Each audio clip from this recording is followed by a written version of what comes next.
which individual activists have faced prosecution. So overall, that was the situation. One would ask, why are they being detained, and what are they saying about LAPSET?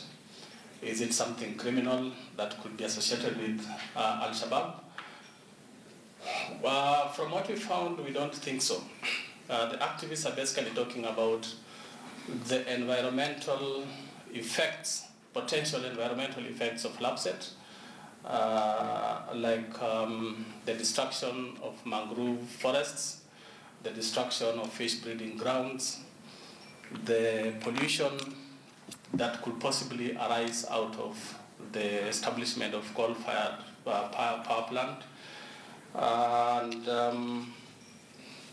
the taking away of land and the compensation issues for land, which I think is still an issue up to now. I think not all of the land that has been taken for LAPSET has been compensated for. So basically those are our findings.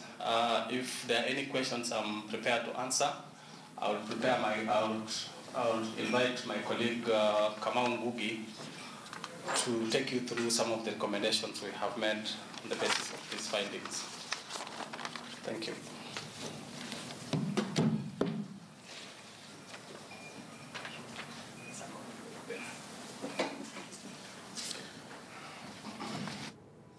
All right, we take a short commercial break right now, but when we come back with more stories, including why Deputy President William Ruto stays in the Western region and why ANC leader Musalia Mudavadi is wooing central leaders to stay with KTN News.